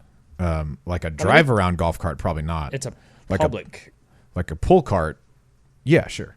I mean, Oh, like a Zuki cart or whatever, yeah. Should be no if that's what he's asking, yeah. I mean, Dogwood, there's a couple spots that are tricky, but... Yeah, you should be fine, though. Yeah, you'll be fine. Just don't walk barefoot through the grass at Cedar and Hickory. Yes. Because I took Ralph there. He hates that place because stickers. Those little stickers get in his paws, and he can't walk, and it's so sad. That's one of those places that you absolutely have to get in the habit of picking up with your offhand. Yeah, don't reach down and grab grass because, yeah. Yes. Take a jar of grass from your home course, put it in your bag so you can just pull it out and throw it up in the air. Yes. John says maybe some Brussels sprouts. Yes. I'm about Brussels sprouts. Me too. Anyway, let's discuss USDGC. Oh, we already did. Dang it. It's over. That didn't take very long, did it? No. Yeah. We just, we let it all out. I mean, we lost a few There viewers. was crying. There was, I think we lost some sponsorship from some people, so. Okay. Did you share this out again so we can get more viewers? I mean, we only got like. I did. I know what's they're going dropping. on. I guess the after show is just not so good. Well, it's about to get good. All right, so We should have put something about USDGC in the title, and we'd have kept the viewers. that's true. I just posted it on Facebook Answer Man. Let's start over. Facebook Answer Man. Roll it back. Whole new podcast. No, I just said about to give our thoughts on USDGC in the Facebook group. See if we can get a few more people in here. See what their thoughts are. Okay, if we're going to wait on that, then let's talk about what we did this weekend. All right, so this past weekend we went to Wichita. Yes. The chicken and pickle? To Chicken and Pickle. And apparently... Did you eat chickens and pickles? The first time I called it Chickle and Pickle. No, he called it Chickle Pickle. Chickle Pickle. Chickle Pickle. You know how I roll. I just make things up as I go. It's classic. Classic Bob. Apparently it's much bigger than the one in Kansas City. It is, yes. Okay. So we roll up to Chicken and Pickle, and there is the Franklin Masters Invitational. Now, Masters doesn't mean anything, right? It's not like age protected. No. This was not. pickle No, this tournament. was like, think of like Golf Masters. Like it was a pretty big time tournament for them. It's the first one at Chicken and Pickle. Now, I don't know if it'll be Explain every to year people out there what Chicken and Pickle are. Chicken and Pickle is a restaurant. I looked up real quick on the website. Basically, the founders really love chicken. And really love pickles. And really love pickleball. Mm-hmm. And so they wanted places where you could go, have nice food, and eat chicken and play pickleball. Now, you can play more than pickleball there. Yeah, they've got cornhole, chicken ping ball. pong, Big chicken ball? Chicken ball. I thought, also chicken ball. But they have legit full-on, like this one had, I think, six indoor courts and 9 outdoor courts. Wow, It's a lot. Awesome. Yeah. It's a lot. So, Impressive. so anyway, there was a tournament. What? sorry, there was a tournament going on where they had some of the top pickleball people there. Almost all of them. Like they were like top 10 to top 15 on both the men's and women's side. Was pretty much all who was invited. Yeah. And we are really getting into pickleball. Just it's fun to play. How did you hear about this tournament? You or Shay? Yeah. So Dixon Jowers has been out playing pickleball with us, and he was like, "Hey, I want to go to a tournament just to see like where we stand, you know, because we go play and like some people beat us, some people we beat, but he was just like, I just wanted to see what's going on, and there's a tournament at this Chicken and Pickle, so he's like, that'd be cool. He did a little bit more research and was like, oh, we probably can't play that. It's an invitational for the best players in the world. But then we were like, well, let's go check it out anyway. Right? Did he go? No, it was just Bobby, Shay, and myself. So yeah, we showed up, and it's decked out. You know, they've got their signage everywhere, which was really cool. And as we were checking in, they had like a bag for you for being a spectator, which our tickets were $10. I did not expect to get anything. No, I did. But as we were walking up to that, did you get a pickleball? We did not. You got but coupons what to kind get of player pickleball. back is that? I know. And well, we weren't a player. Yeah, Still. that's right. What kind of spectator pack What kind of is that? spectator pack Anyway, is that? all right. So we're walking up, and this guy walks out, and he points at Bobby. He goes, "Hey, Dynamic Discs," and we were like, "Oh yeah, what's up, man?" And he's like, "Man, I watch all y'all's content, and just, you know, pickleball's in kind of a similar spot to disc golf, and so we've just really enjoyed watching y'all's media and everything like that. So very cool. Just keep doing what you do." And we're like, "Oh, cool, man. What's your name?" He's like, "I'm Rob. I'm one of the co-owners of one of the companies here." And so we're like, "Oh, that's really cool, right?" So he recognized Bobby. We chatted with him for just a second. Really cool. All right, so we go inside, and there are 6 courts inside, but 2 of them are taken up by like a vendor area and then bleachers. And one of them is just right up next to one of the courts. So that's where we spent most of the time just watching really close. And they are incredible, by the way. Yeah. But we walked up to this table, and Rob is back there. His name's Rob Barnes. He co-owns a company called Selkirk, which makes paddles and other pickleball gear and stuff like that. So we just chat with him about disc golf. We talked about sponsorship, how we measure return on investment, what's kind of our strategy for getting sponsored play, just a bunch of stuff, because it kind of seems like they're in a similar spot to where we are. Right. And it was really interesting to see that, like, in those niche, whichever you'd prefer saying, in those niche sports, like niche, like our buddy Nish. Yeah, you're not getting 3 anymore, niche. That's true. That their fans are a lot like ours, like extremely dedicated. They know all the players, they know all the stuff. Yes. But if you didn't know about it on your own, it would just seem like another thing. Yeah.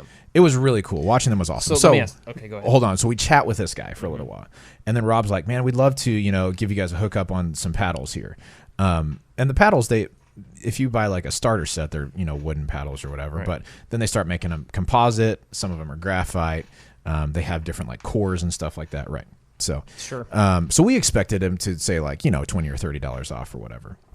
And he starts asking us some questions about how much we play and how we play and stuff like that. And then just hands a paddle to Bobby, hands one to Shay, and hands one to me. And was like, there you go. And Dang. yeah, just outright gave them to us. This is going to sound crazy, but the cost of those paddles, like mine is $150. Bobby's and Shay's were both $130. And he just gave them to us just because we were, you know, chatting about disc golf and stuff. It was super freaking cool. Nice. And I mean, we used them this, I guess, on Sunday. And mine was a huge improvement over what I had. I'm for ready sure. to go on tour now. Yeah, well, I mean, we're going to go professional. Sweet. So anyway, Rob Barnes from Selkirk, huge shout out. Thanks for hooking us up, man. And he had a guy there also named Daryl, some bros. We talked a lot about disc golf, so we're going to shoot some discs over to them and things like that for sure. You were about to ask a question. I was about to ask a question. So like, what kind of prize money are these guys and gals? Yes, good question. So they did men's doubles, women's doubles, and mixed doubles. They did men's and women's on the first day, and then mixed on the second day. And the winner of each division, the team got $10,000. Oh, what? It's not bad. Yeah, really not bad, right? How much is their entry? I don't know how much theirs was, but they. Wow. Yeah, I mean the 2 brothers won the men's doubles, and so they got $5,000 each. That one of those guys won mixed doubles, so he got another $5,000. So it was a $10,000. And then he came back dressed as a woman. No, that's awesome. not true. But yeah, it was freaking cool. And dude, Was it live? They just play so They fast. did have some live Did they stuff have coverage. Were yep. people complaining about it? Oh, yes. That's what you. That's it's one of the interesting things you that we asked noticed. Yeah. Is that because we when we came home for the afternoon or late afternoon and watched the rest of it and then watched Sundays, and the commentators would commentate about certain things like, yeah, we don't have the key, what's it called, the Hawkeye, just like the golf. It costs way too much money. We just don't have that money. We're like, okay, that sounds familiar. And then someone said, oh, okay, thank you, Scott, for letting us know that we, the names are this or that or something. I'm like, man, they deal with the same thing as in disc golf. That's just That's human just people. nature, That's and just it's people. annoying. Yeah, it's just people. Yeah. Why? Why you got to be like that? I have not even started recording yet. Okay, good. All right. And why do you Now got to be we'll like start that? Whatever. Now we'll start the after show. If you missed our, if That's you, right, Johnny. Yeah. If you, what did he say? He said clearly he liked me more. In your face. It's not true. So anyway, this is the after show. You just missed our complete talk about pickleball. So if you love pickleball and you want to hear our thoughts on it, go listen to the show on YouTube. Sorry, audio listeners. But now that we're in the after show, show. let's talk USDGC. All right. So United States Pickleball if you were Championships. if you are unaware what is going on, USPGC. here is what is going on in Pickleball a golf. nutshell.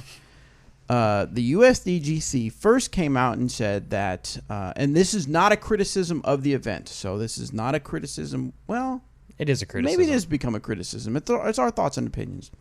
But maybe we need the disclaimer, huh? Nah. This These is are the our after thoughts. show. The whole thing's a disclaimer. That's true. The whole thing. Hey, None of this has to do with Hey, listen. The any of views the and three opinions companies. expressed on Disc Golf Answer Man are solely those of Bobby CoolDaddySlickBreeze, Eric McCabe, and Robert, nickname McCall. The views To and be determined. Yeah, that's right. The views and opinions expressed on Disc Golf Answer Man do not reflect those of Dynamic Discs, Latitude 64, or Westside Discs. What's the other part? This isn't Disc Golf Answer Man. What? This Oh, is the Disc Golf Answer Man after show. Yeah. Something Yeah, like that. the opinions from here don't say what they think. Or any of the staff members. Or any of the Anybody staff. else. This is Right. simply the opinions of us Except three. Allison. She said she's good for us to use her opinion. Okay. Yeah. She's good. Interesting. We're good to speak for her. Yeah. So here's what's happening. And this is the timeline I know of. First off, the United States Disc Golf Championship, a premier disc golf event, had announced, or it was told, or was somehow put out there that Jomez was not going to cover it, which it's a surprise because they've been covering a lot. But now I found out that they are covering the chase card, and Spin TV is covering the lead card. Then there were speculations or not things were unsure if there was going to be live coverage, and then the rumor mill was that Fulcrum Media, who does Ultimate, was going to do the live coverage. So that Similar was to what they did last year is what I was under the impression. where there's not a Where lot they of play. No, mostly they talk. just did like hole 17. Yeah.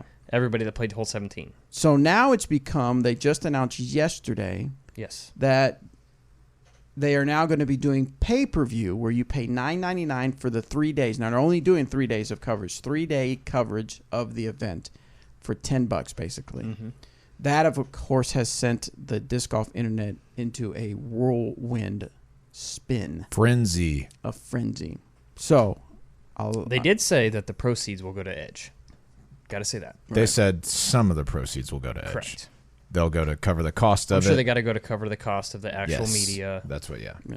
Anyway. So obviously there are different opinions out there, all the way from this is good for the sport because it legitimizes, yes, and it helps them pay for it, all the way down to this is a bunch of bull crap. Why do we have to pay when we normally get it for free? Even a little further down than that, but Yes, there are. True, there are some opinions that are even way below that. So what are your thoughts, Bobby? I haven't really got to talk to you about what you think about this. Like, I know that you said yesterday when I shared it with you, you just said, "Wow, that was it." But like, what are your feelings on it? when I first read it, my wow was Disc Golf Planet tried this. Yes, And it failed. Now I think they tried it early though. I think we're at a different we're in at a different definitely area at a different right time, now. and I think his model was a little different. It was a little different. I remember when I tried pay-per-view way back in 2009-10, but it wasn't live. It was for post-production, and it was back in the days when DVD was really where you got your tournament coverage. That was the very beginning, and so I tried pay-per-view so that you could. And it worked wonderfully. It worked pretty good. And then somebody, I think it was probably Jonathan Gomez, posted a tournament for free on YouTube, and I was like, there goes. Yep, I can't put my tournaments to be paid for because now they're going to be available for free. So, and then the other wow was, wow, that's bold, because it's going to cause a frenzy in the disc golf world. So that was the reason behind my wow. You only had one wow, though. Oh, but it's capitalized, so I'm allowed to have different reasons. Yeah. Perfect. Robert? Let's talk about this for a second. Okay. Here's a common argument against paying for something like this that people have been saying. They're like, well, we watch live sports for free on TV all the time. Yeah. No, you freaking don't. Unless you have rabbit ears. Yeah. Or you're stealing your cable from somebody else. I know people say that. You pay for a monthly, like that is mind-boggling to me that someone would sit at their home and be like, but I'm watching football for free. Why should there be ads? Why should I have to pay for this? You already pay for this. Nope. You currently pay for this. And the reason, no. Oh, the way you were acting, you were like, no. Oh yeah, no, I can't believe that people say that. I agree. Yeah, no, I I agree. can't. And the reason that your cable bill goes up, the reason you pay more after 2 years or a year, is because ESPN or these other companies go to these cable companies and say, we're raising our rates. I need more money. So they need more money. So then you have to pay more. That's why your cable bill goes from $49.99 to $69.99. The whole reason is because these entities are saying, we want more money. Yep. We need more money. So now we're going to come at you for it. And now the cable company says, well, okay, we got to make our customers pay for it. More money, more problems. Here's something super interesting that I think is worth sharing too. So Johnny V is on the chat board, which is a great person to ask about this. He said, even our post-production disc golf content isn't free. The PDGA pays for it out of your membership fees. So for all the times that you say we get to watch this for free, boom, roasted. You also pay for that, right? Yep. Okay, so let's just set that whole argument aside because it's dumb, irrelevant. Okay, let's get to the heart of what they're asking for. For the longest time, and I mean, so let's just say that you've forgotten that you paid for the PDGA and you're taking in all this post-produced content and you're like, well, I don't have to pay for this. Well, you kind of do, but that's irrelevant. Okay, they put this behind a paywall, right? So you can only watch live if you pay this $10. I cannot imagine someone who really actually cares about the tournament being like, man, $10 is too much. For 3 days. I'm putting my foot down. This is too much money. When you'll go and spend $15 for lunch eating out somewhere. Like, come on, man. $10 is not a huge amount to ask for. If they said like $50, we're having a totally different discussion. Okay. Now, having that said... Yeah, $10 is very reasonable. Yes, extremely. Having that said, I'm not going to say that I'm doubtful, but I am very, very curious about what the show is going to look like, right? Because if it's this is an argument that I've heard that I think does hold some weight. It's not going to change what I'm going to do. I'm going to buy the thing and watch it anyway. It doesn't matter. But come to your house and watch it for free. Yes, that's right. You owe me $5. Thanks for asking. One thing that I'm very curious about is the quality of this going to be better than what we currently have, right? Because if it is, then I think a lot of people will say, okay, this was justifiable. Like, sure, we should have paid for this. But if it's not, that's when you're in trouble. If it's something that fails, and like, look, I'm not putting a curse on anybody. Knock on wood, do whatever you want to. But if this turns out to be something like the American Disc Golf Tour's coverage, which was just atrocious. And Hooters girls. Yeah. Let's just hope that doesn't happen, right? Because then there will be even more of an uproar than there was for there's going to be an uproar regardless. Because people are entitled and they think. Here's the thing. I have no issue. I have no issues with this. I actually think it's a great idea. I'm all for it. I'm all for the pain of pay-per-view. However, I'm a little hesitant on paying $10 to a company that I haven't seen anything from. Right. If it was Smashbox, or at least what you saw last year. If it was Smashbox, I have no issues throwing Smashbox $10 to watch footage all 100%. Weekend long. I'm with you. I typically 10,000%. Yeah. I typically do when I'm watching footage is throw $5-10 at them when I'm super chatting. Super chatter. But no, I have no issues with that. But it'll be interesting to see the quality of the filming, and And not just that, but the commentators are. Is it Climo's going to be a commentator? That's crazy. I think running the show is Jamie Thomas and Hannah Macbeth, and I think Climo is going to be there for some portion of it. I don't know the details. Please tell me Climo is not going to be out on the course doing like I don't Dixon think did it's at that. Worlds. I don't think it's that. That is not Climo's gig. Yeah, I don't think it's that. I hope not.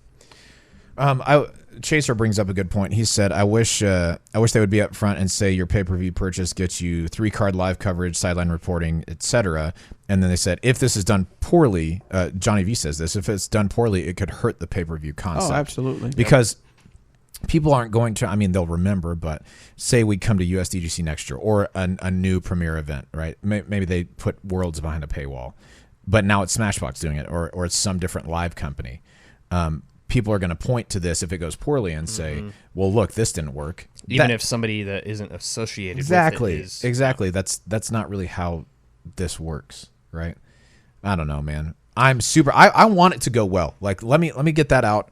From the start, I want this to go well. I want it to be awesome coverage because whether you like how they're doing it or not, the better disc golf coverage is, the better it is for all of us. Agreed. Plain and simple, that is a fact. Yeah. Now, some of the people commented that who pays for cable anymore? I get it. I don't have cable anymore. I have. No, we have YouTube TV. Yeah, YouTube TV, which is the same thing. Unless you're someone that you're still paying for it. Do what? You're still paying for. Yeah, YouTube we still pay TV. for it monthly. No, that's what I'm saying. Unless you're someone that has an antenna, which you paid for, $30, you paid for an antenna. Unless you've a person that has an antenna, you are somehow paying for your entertainment. Even if you just simply watch YouTube, you're still going to see commercials. Unless you pay to not see commercials, then you're paying for that. Yep. But you're paying for the internet connection. Somehow you're paying to be able to be entertained in that form. Not to repeat the same points, but yes, if the pay-per-view, if this turns out to be bad quality, this is going to hurt the pay-per-view model. And if you think the pitchforks are out now, they're going to be out in droves if it doesn't go really well, because everybody's going to be watching it with a fine-tooth comb. Mm-hmm. Oh, big time. So yeah, they're going to be ready to ridicule. So I would imagine they would already ready. I would imagine if they're a media well, they are Fulcrum Media. They know they're it ultimate. And they're ready for it. They film Ultimate, correct? Sure, but they're gonna. Right? I'm sure they get criticism on that. Oh yeah, so I guarantee. I'm sure they're used to it. But it's completely different. Filming an Ultimate game versus filming a disc golf event. Yeah. I mean, I hope that they do a great job. I really do. Yeah. Kind of like Robert said, but yeah, I hope it goes awesome. And I'll say, like, some people, sometimes we hear about Jamie Thomas. Some people really like him. Some people really don't. I think he does a good job. I think Hannah does a great job. She always comes extremely prepared. So like she doesn't prepare a lot. I think they're going to do a great job on the commentary side. So that's, in my opinion, check one on the positive side, right? Because it's not like they brought in somebody who is outside of disc golf who's just good at talking, because you can tell the difference. Yeah. But then they also don't just have a top professional who might not be the best at talking, right? I think the commentary side, that has the potential to be really good. I think they can do a good job. So now, what about the fact that earlier we talked about how you have to fail to succeed, and you have to be willing to take risks. I mean, can we applaud them for taking a risk? Maybe they learned from last year. Maybe this will be a good product. Maybe so. So now, I would be pissed if I was paying for last year's stuff. Yes. Just for one hole and like but it was show. Free last year, right? Yeah, it was all free. So it's not worth complaining about. Yeah, of course. And for everybody that's complaining, like, if you don't want to pay for it, if you feel that watching it on Jomez is not paying for it, then wait till the next day and watch it. Yes. So this is a sentiment that other people have said as well. This is from Brian on the YouTube. He says, I don't want to pay $10 for one event. Would much rather pay for a season-long pass for less money per event. More events done professionally, paying $10 weekly or twice a month adds up fast. So to that, Brian, I say this will be the first $10 you've paid for any disc golf event. True. Specifically to this. So we're not at paying $10 weekly. We're not at paying twice a month. Right now, you're going to simply, and in fact, you only pay $10 one time all year to watch this one event. Yeah. So, to me, I don't know. To that argument, I guess is what I'm saying. Now, if we had more pay-per-view model out there, and they were bringing in more money, then I would imagine you wouldn't be paying $10 each event. Now, of course, it does depend on what you think. Now, if you're a huge UFC fan, right, they're paying up $40 to $60 up to $80 per pay-per-view event for that, and sometimes they last 3 seconds.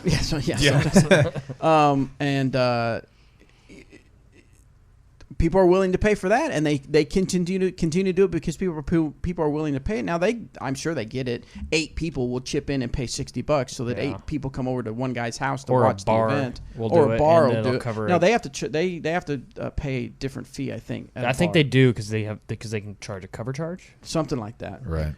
So anyway, the model's not a broken model. If people are willing to pay for it, they'll pay for it. People have doing pay-per-view for years. Yeah. So again, it does come down to the quality. We don't know the quality, and you know what? Hopefully, I want them to do really well. I want us to go back and look back and say, okay, that $10 was worth it, and then it'd be awesome to see if Smashbox, for 2020 could put together a package where, you pay $30 for the whole year, $50 for the whole year. Every Disc Golf Pro Tour you get to watch live for $50 or so. I'm totally making up. I don't know any numbers. I don't know what numbers would make sense for Johnny V and Smashbox, but I'm telling you right now, only because I want these people to be able to do this for years to come and for it to improve. Legitimizes a little bit too. So Spaceship Euphoria has a really good comment here. I like this. He says, I love loving a sport that's in its infancy. Unfortunately, a lot of its fans act like infants. Boom, wordplay. I like it, Spaceship, by the way. You are so true. I'm about it. He says, what do sponsors think when the fans of a sport can't or won't pay $10 for coverage? Oh, they automatically think that these it delegitimizes everything that demographic we do. Doesn't have money. Yes. So demographic. I think that's something to be considered. Like, if we're not willing to spend money there, when we pitch disc golf to a sponsor, most of the time it's to say like, hey, if you put your name on this event, you'll receive patronage back, right? People are going to say, I want to come and visit your shop. I want to come and eat at your restaurant, whatever it is. And if we're not willing to spend just a little bit on coverage, I could see sponsors being extremely turned off by that. Super good point. Yep. Mr. Spaceship, Mr. Euphoria, if that's your real name. Let's see. I'm telling you right now, if they do a $50 pay-per-view next year, I'm paying it. I'm watching it. I very much enjoy watching live disc golf. I probably watch it more than post-produced just because it's... I would rather watch live than post-produced. Yeah. Any day. Like if I'm at home and I watch an event live, I won't watch post-produced. Right. Right. Now, I will say that's not like a knock on Jomez or Central Coast or anybody. I think they do a fantastic job. They do a wonderful job. I would just prefer to see it when it's happening. But I'm a sports guy, and I want to know what's happening, and I want to watch it happen right now. Yeah, It's like Johnny said, that commercial, the no spoilers in sports, is the best commercial I've seen in a few years. Yes. And it's so true, and I use that quote all the time. Yes. So this is another good point that someone puts up. Pat M. He says, I don't think it's money itself, but that Jomez, which is the standard, is free. $10 for live is not worth it to many, in my opinion. Sure, yeah. I mean, there are some people that say it's worth it to pay $10 because they want to support the media, they want to support the event, and they're willing to pay $10 to know what happened before having to wait for Jomez's coverage. And this argument's been said before. The resources and the money it's less to do post production. Now it takes a lot, and Jomez puts a lot into it. I'm not downplaying what Jomez does, but it takes a lot more to do live coverage than it does post production. So yes, you're going to have a for the lack of a better term that I can't think of, you're going to have a more polished product with Jomez because they are able to do that where you can't live. We're used to like watching golf or other events where there's a lot happening and we're getting condensed you watch a golf tournament, you're not watching the entire golf tournament, you're watching condensed version of what happens on hole 17, 18, what happened to Tiger Woods over here, what happened to what's his name, Spieth or whatever over Jordan Spieth over here. You are watching condensed versions of what's happening, and they're recapping you and catching you up, and they're giving you context and things like that. Well, Terry Roddy, who does stuff for the PGA, just posted something when there's 8 cameras, I think more it was. Than that. And they were covering 3 groups, and so it's like, my gosh, 8 cameras a group, maybe. It's we've beat this with the stick, a dead horse with a stick. We've beat dead horses. We've beat dead sticks with horses. Sticks with horses. So Chris Carpenter in the chat says live over post produced. Really? Yes, because it's in the moment. I'm not saying that if you sat the live and post produced next to one another and all things being equal, Absolutely that not. I wouldn't choose Jomez or Central Coast or any other post produced stuff. It's like Bobby said, they have more time to put that stuff together. I'm talking about being in the moment of getting to see it happen when it happens. I want to watch it right now. Yes.